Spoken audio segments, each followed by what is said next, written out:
కలెక్టర్పై దాడి కేసుకు సంబంధించి ఎఫ్ఐఆర్లో కీలక అంశాలు పేర్కొన్నారు పోలీసులు. రిమాండ్ రిపోర్ట్ కీలకమైన అంశాలు చెప్తోంది. రిమాండ్ రిపోర్ట్ ప్రస్తుతం తొలి వెలుగు చేతిలో ఉంది. ముఖ్యంగా లగచర్లలో కలెక్టర్ ప్రతీక్ జైన్ అలాగే రెవెన్యూ అధికారులపై దాడి వెనుక ప్రధాన సూత్రధారిగా సురేష్ను పేర్కొన్నారు పోలీసులు. ఇంకా అతనితో పాటు దాదాపు 46 మందిని మొత్తం 46 మందిని నిందితులుగా చేర్చారు.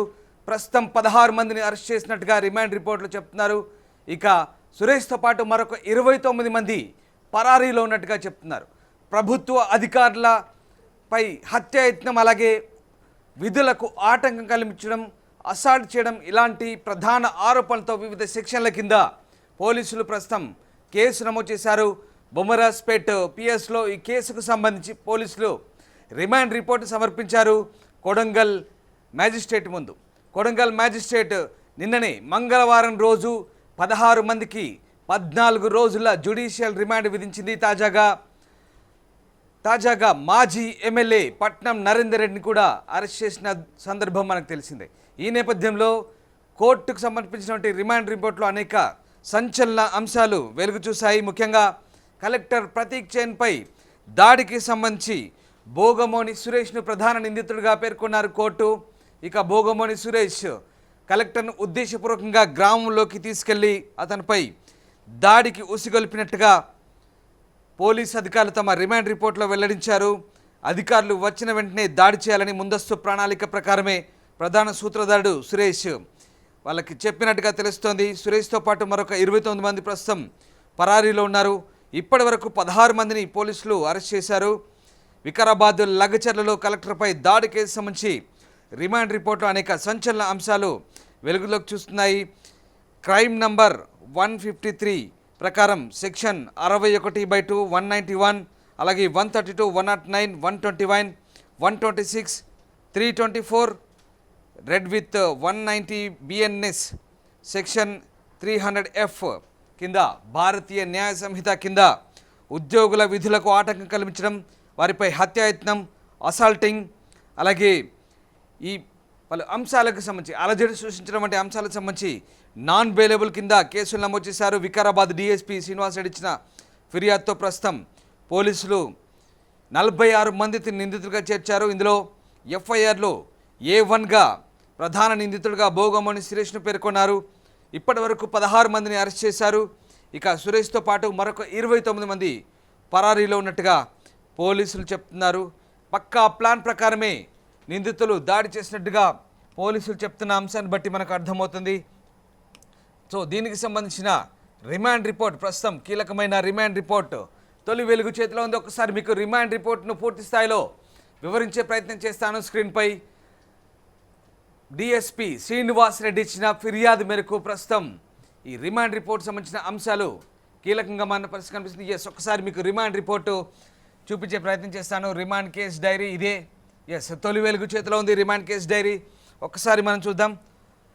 ఇక్కడ బొమ్మరాజ్పేట్ పిఎస్లో FIR number 153 date 12/11/24 district Vikarabad date and place అంటూ ఇక్కడ మనకు ఒక క్లియర్గా కనిపిస్తోంది. బొమ్మరాజ్పేట్ పిఎస్లో 11వ తేదీ 12:20 లగచర్ల విలేజ్ దుద్యాల మండల్లో ఈ ఘటన జరిగినట్టుగా పేర్కొంటున్నారు. సెక్షన్ 61 అలాగే 191/2, 3, 132, 109, 121/1, 126/2, 324/4 రెడ్ విత్ 190 బిఎన్ఎస్ భారతీయ న్యాయ సంహిత ప్రకారం ఈ కేసు నమోదైంది. సరిగ్గా 11వ తేదీ 14 గంటలకు అంటే 2 గంటలకు ఈ ఘటన జరిగినట్టుగా ఇందులో పేర్కొన్నారు. N Srinivas Reddy sub divisional police officer SDO అంటే DSP category Vikarabad sub divisional police officer Srinivas Reddy ఇచ్చిన ఫిర్యాదు మేరకు ప్రస్తుతం ఈ కేసు నమోదు చేశారు పోలీసులు. ఇక అంతేకాకుండా ఈ కేసుకు సంబంధించి చాలా క్లియర్గా చూడొచ్చు. ఒక్కసారి మనం అలాగే ఫిర్యాదుదారులు ఇక బాలయ్య కొదుంపల్లి ఐ విట్నెస్ చెప్తున్నారు. ఇక మండవాడ శ్రీనివాస్ ఐ విట్నెస్ అలాగే తమిడి జయప్రకాష్ వీళ్ళంతా కూడా ఐ విట్నెస్. దాదాపు 9 మంది ఐ విట్నెస్ ప్రకారం ప్రస్తుతం ఈ ఎఫ్ఐఆర్ దాఖలు చేసిన పరిస్థితి మనకు కనబడుతుంది. ఒక్కసారి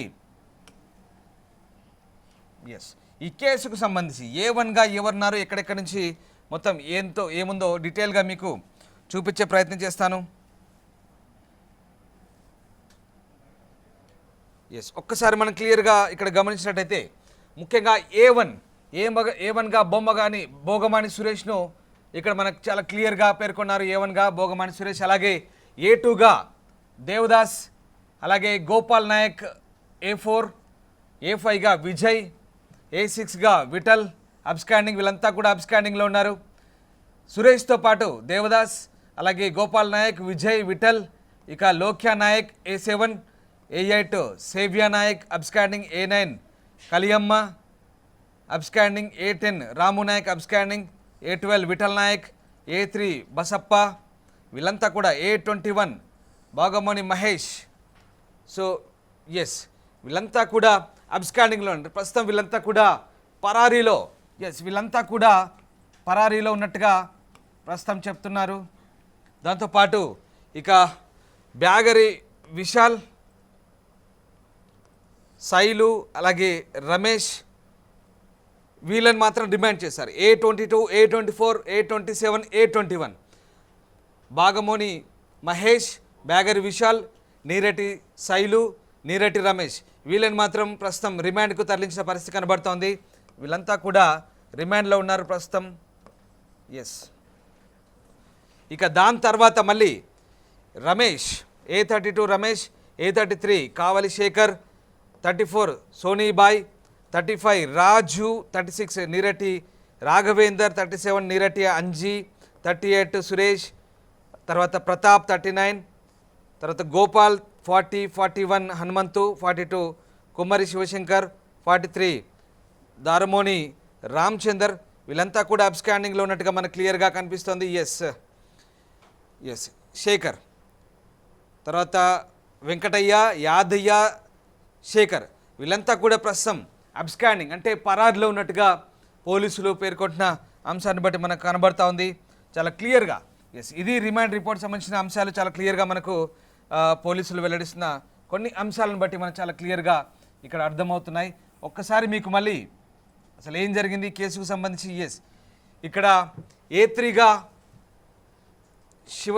శివకుమార్ ఉన్నారు, అలాగే A3గా Shivakumar, A11గా Mylaram Vishnuvardhan Reddy, A14గా Heera Naik, A15గా Srinu పత్లావత్ Srinu, Praveen, A16 Praveen, A17 Vinod, A18 Rathod Vinod, Jarapula Hiriya Naik, A19 A20 బస్యా Naik, A23 Yadaiah, A25 దారమోని Ramesh, తర్వాత A26గా రాఘవేందర్ కావలి, A28 లక్ష్మయ్య, A29 నీలి రవి, A30 మాణిక్య శ్రీశైలం, A31 ధర్మోని బాలకృష్ణయ్య. ఎస్, వీళ్ళంతా కూడా ప్రస్తుతం వీళ్ళందరినీ కూడా రిమాండ్ చేశారు. వీళ్ళంతా కూడా ప్రస్తుతం రిమాండ్లో ఉన్నారు. వీళ్ళంతా కూడా ప్రస్తుతం పరిగి సబ్ జైల్లో రిమాండ్ ఖైదీలుగా ఉన్న పరిస్థితి కనబడుతోంది. సో ఇది ఓవరాల్గా మనకి ఇక్కడ రిమాండ్ రిపోర్ట్ సంబంధించిన అంశాలు మనం ఒకసారి చూస్తున్నాం. పూర్తిగా ఒకసారి కేసు వివరాల్లోకి వెళ్దాం. ఒకసారి కేసు వివరాలకు సంబంధించి ఏ రకంగా పేర్కొన్నారో. Yes, in the court of honourable judicial first class magistrate Kodangal of Vikarabad district అంటూ పేర్కొన్నారు. This is a case of attempt to murder by assaulting on public servants by obstructing duties with violent acts that occurred in 11/11 at 12:20 hours Lagcherla village of Dugyal Mandal report run. ఇది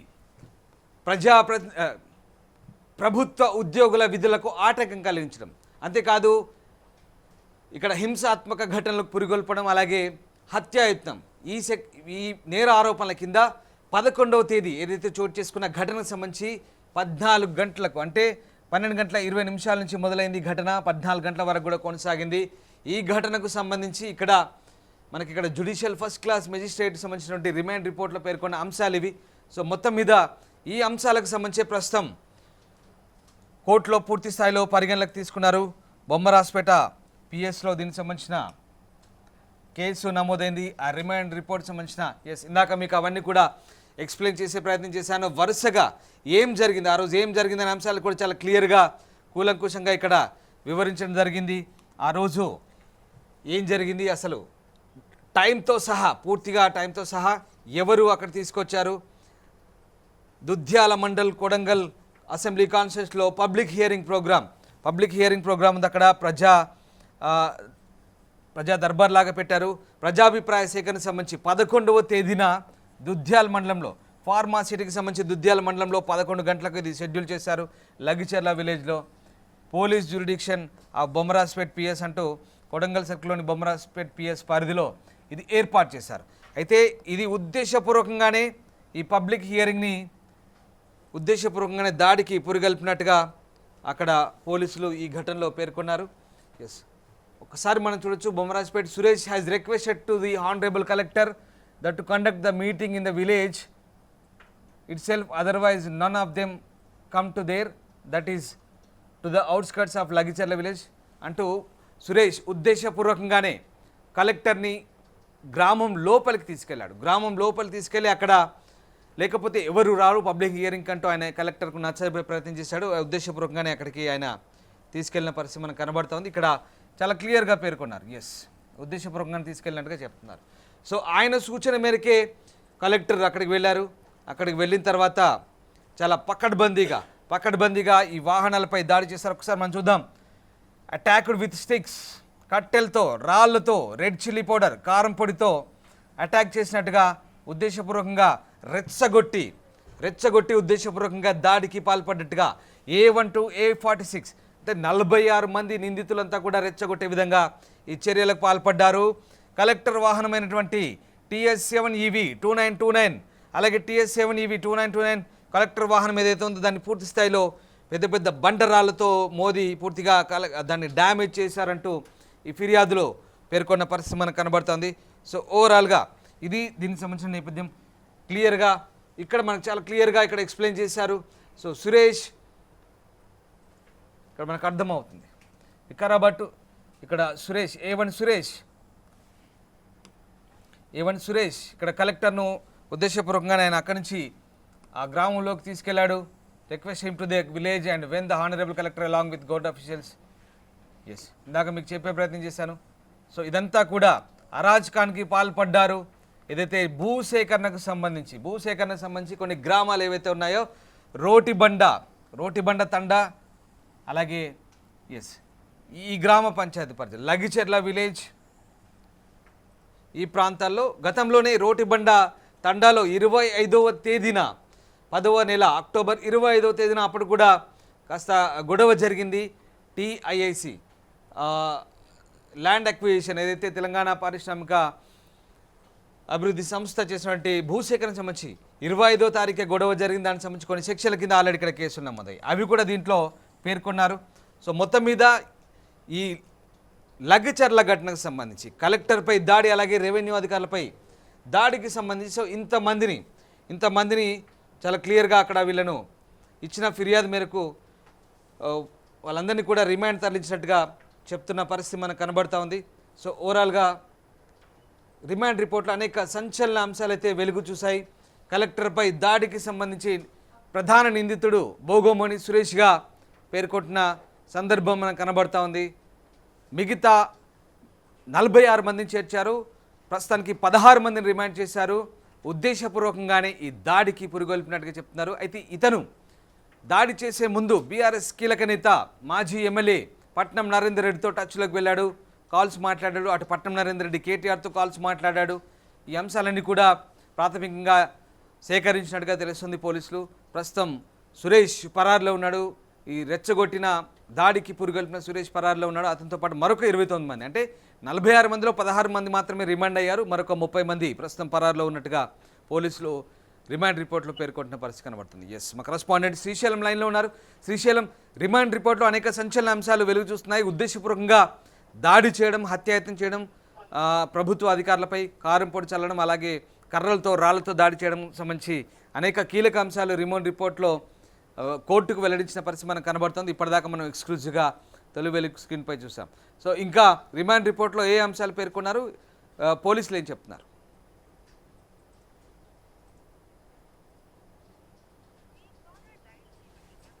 right, remand రిపోర్ట్లో అనేక కీలక అంశాలు వెలుగు చూస్తున్నాయి. మొత్తం 46 మందిని remand రిపోర్ట్లో ప్రస్తుతం పేర్కొన్నారు పోలీసులు. అందులో ప్రధాన నిందితుడిగా భోగమణి సురేష్ అని చెప్తున్నారు. అయితే భోగమణి సురేష్ కూడా ప్రస్తుతం అదుపులోకి తీసుకున్నట్టుగా మంత్రి పొంగులేటి శ్రీనివాసరెడ్డి వెల్లడిస్తున్నారు. ప్రధాన నిందితుడిని మరికొద్దిసేపట్లో ప్రవేశపెట్టబోతున్నట్టుగా ఆయన చెప్తున్నారు. ఒకసారి పొంగులేటి శ్రీనివాసరెడ్డి ఏం మాట్లాడి చూద్దాం, తర్వాత మా ప్రతినిధి శ్రీశైలంతో మాట్లాడదాం.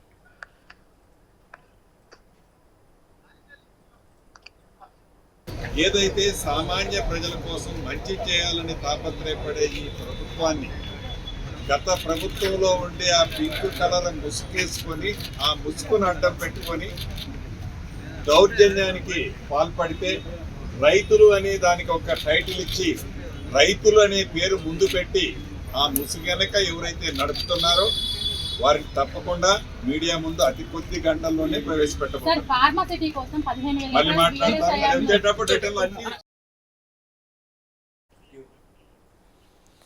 రైట్, ఇక మరోవైపు మంత్రి పొంగులేటి కూడా స్పందించారు. నిందితుల్ని త్వరలోనే చట్టం ముందు హాజరుపరుస్తామంటున్నారు. ఇక చాలా కీలకమైన అంశాలు ప్రస్తుతం రిమాండ్ రిపోర్ట్లో వెల్లడించడం జరిగింది. ఇదే అంశానికి సంబంధించి ప్రస్తుతం ఇక ఆసక్తికర అంశాలు, సంచలన విషయాలైతే వెలుగు చూశాయి. ముఖ్యంగా దుద్యాల మండలంలోని లగచర్లలో ఈ ఘటన చోటు చేసుకునే క్రమం, ఘటనకు ముందు ఏం జరిగింది, ఘటన తర్వాత ఎలాంటి పరిణామాలు చోటు చేసుకునే చాలా క్లియర్గా రిమాండ్ రిపోర్ట్లో బొమ్మరాజ్పేట పోలీసులు కోర్టుకు సమర్పించిన రిమాండ్ రిపోర్ట్లో అనేక సంచలన అంశాలు అయితే వెలుగు చూస్తాయి. శ్రీశైలం అంతా ఉన్నారు. శ్రీశైలం, రిమాండ్ రిపోర్ట్లో అనేక సంచలన అంశాలు అయితే పోలీసులు పేర్కొంటున్నారు. ఉద్దేశపూర్వకంగా దాడి చేయడం, హత్యాయత్నం, అలాగే ప్రభుత్వ ఉద్యోగుల విధులకు ఆటంకం కలిగించడం వంటి అంశాలపై అనేక సెక్షన్ల కింద కేసులు నమోదు చేశారు. ప్రస్తుతం ప్రధాన నిందితుడు పరారులో ఉన్నట్టుగా చెప్తున్నారు. ఇంకా పోలీసులు ఏం చెప్తున్నారు? ఎగ్జాక్ట్లీ రామ్దాస్, అంటే గత కొన్ని రోజులుగా మనం చూస్తా ఉన్నాం. ఏదైతే వికారాబాద్ లోని లగచర్ల కలెక్టర్ దాడిపైన దానికి సంబంధించినటువంటి ఎన్నో స్టోరీలు మనం చూస్తా ఉన్నాము. సో దానికి సంబంధించి పోలీసులు అయితే ఇక రిమాండ్ రిపోర్ట్ లో సంచలన విషయాల్ని బయటకు వచ్చాయి. ఈ దాడి కేసులో ఏమనగా భోగమణి సురేష్ ను ప్రధాన నిందితుడిగా పోలీసులు పేర్కొంటున్నారు. ఇప్పటి వరకు 16 మంది అరెస్ట్ చేయగా మరొక 30 మంది పరారులో ఉన్నట్టు రిపోర్ట్ లో పోలీసులు తెలిపారు. సో ఏదైతే కలెక్టర్ పైన దాడి కేసు సంబంధించి రిమాండ్ రిపోర్ట్ విషయానికి వస్తే ఈ దాడికి సంబంధించి బుమ్రాజ్పేట్ పోలీస్ స్టేషన్ లో ఎఫ్ఐఆర్ నమోదైంది. Section 153/2024 crime number section 61 2 191 4 132 109 121 1 126 2 324 R/W. So ఈ సెక్షన్ల కింద సో కేసు నమోదైనట్టు తెలుస్తుంది. అలాగే హత్యాయత్నం, అసాల్టింగ్, ఉద్యోగుల విధులకు అన్సాల్టింగ్ సంబంధించి ఉద్యోగుల విధులకు ఆటంకం కలిగించడం, దాంతో పాటు నాన్ బెయిలబుల్ కేసు కూడా నమోదు చేశారు. రామ్దాస్, వికారాబాద్ డిఎస్పీ శ్రీనివాసరెడ్డి ఫిర్యాదుతో పోలీసులు కేసు ఫైల్ చేశారు. దాడి కేసు మొత్తం 46 మంది నిందితులుగా చేర్చారు. సో ఎఫ్ఐఆర్ లో భోగమణి సురేష్ ను ప్రధాన నిందితుడు అంటే A1 గా పోలీసులు పేర్కొన్నారు. ఇప్పటి వరకు 16 మందిని అరెస్ట్ చేయగా ఇంకొక 36 మంది పరారులో ఉన్నట్టుగా పక్కా ప్లాన్ ప్రకారమే నిందితుడు దాడి చేశారు. రాళ్లు, కర్రలు, కారం పొడి ముందు సిద్ధం చేసుకున్నారు. అధికారులు వచ్చిన వెంటనే దాడి చేయాలని ముందస్తు ప్రణాళిక సిద్ధం చేశాడు A1 నిందితుడు సురేష్ అన్నట్టుగా తెలుస్తోంది. అరెస్ట్ అయిన నిందితులకు 14 రోజుల పాటు రిమాండ్ విధించారు. ఈ కేసులో ప్రధాన నిందితుడు సురేష్ తో పాటు 29 మంది పరారులో ఉన్నారు. ఈ ఘటనల ప్రభుత్వ అధికారులకు, పోలీసులకు గాయాలయ్యాయి. ప్రభుత్వ వాహనాలు ధ్వంసం చేశారు. దాడి కేసులో నిందితుడు సురేష్ కు కీలకంగా మారాడు. సురేష్ ప్లాన్ ప్రకారమే కలెక్టర్ ను లగచర్లకు తీసుకెళ్లారు అంటూ ఇప్పటికే అధికారులు ఒక కన్ఫర్మేషన్ కు వచ్చారు. సో ఏదైతే బుమ్రాజ్పేట్ పిఎస్ లో ఎఫ్ఐఆర్ నమోదు 153/2024 క్రైమ్ సెక్షన్ 61 కింద అనేక సెక్షన్ల కింద అయితే PDPP యాక్ట్ 128 ఆఫ్ TNSS కింద కేసు నమోదు చేశారు. సో ఏదైతే అధికారుల మీద చేసినటువంటి దాడికి గాను సో 14 రోజుల పాటు రిమాండ్ తరలించేటువంటి ప్రయత్నం చేశారు. రామ్దాస్, మనం క్లియర్ గా కొన్ని కేసుల విషయం కావచ్చు, అక్కడ ఉన్నటువంటి ఎవరైతే అధికారుల మీద, కలెక్టర్ మీద, అక్కడ ఉన్నటువంటి కాగా ప్రత్యేక అధికారి వెంకటరెడ్డి మీద కావచ్చు, ఎవరైతే దాడికి పాల్పడ్డారు. దాడికి ఒకరితో ఇది కాలేదు, కొంతమంది గ్రూప్ గా ఏర్పడి ముందుగానే ఒక పథకం ప్రకారమే అధికారులని విలేజ్ లోకి రప్పించి దాడి చేసేందుకు ముందుగానే ఒక వ్యూహాన్ని రచించడం తెలుస్తుంది. ఆ వ్యూహంలో A1 గా ఉన్నటువంటి సురేష్ ది మొదటి పాత్రగా తెలుస్తోంది.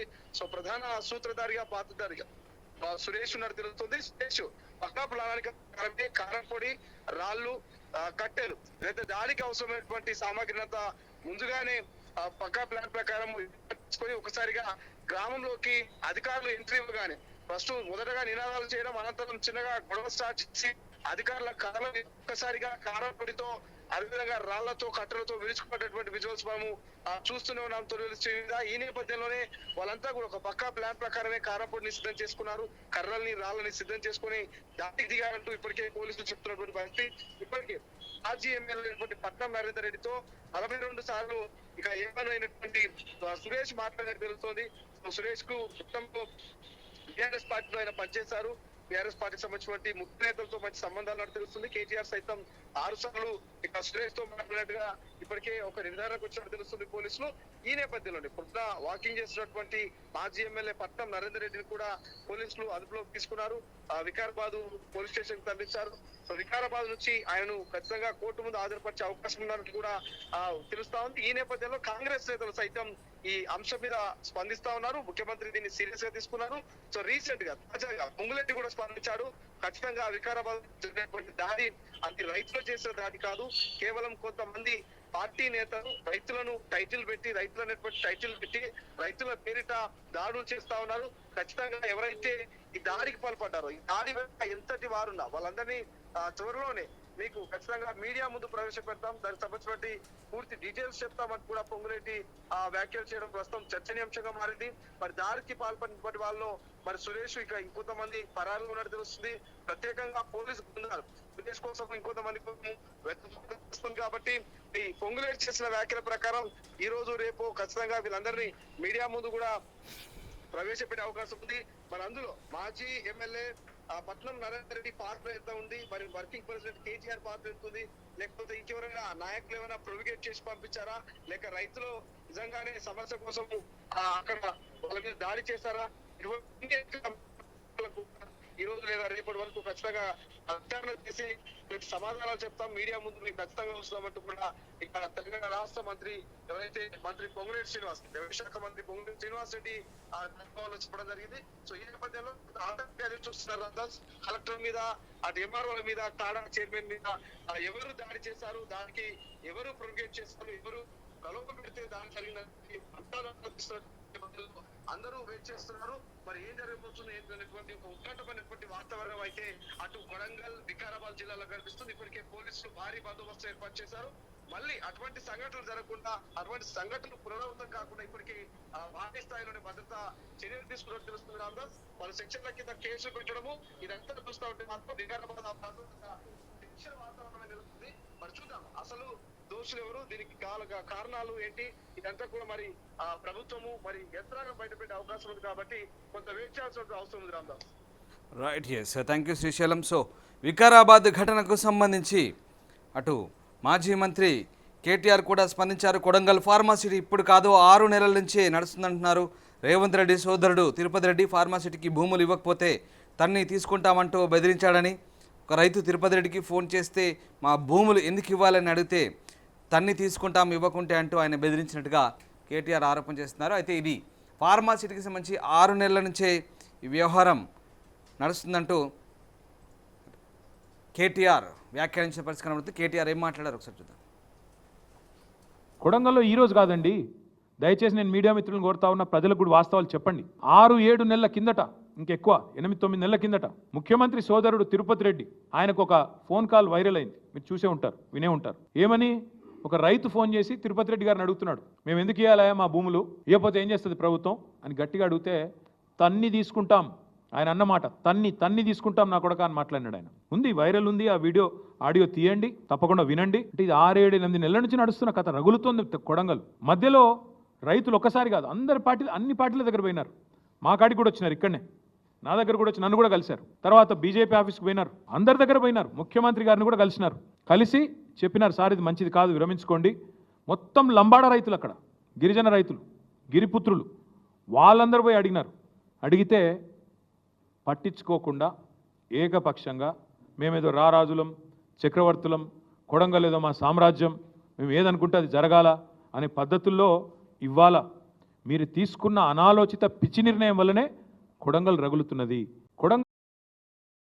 అసలైన తొలి వెలుగు. ఫాలో వాట్సాప్ @తొలి వెలుగు official.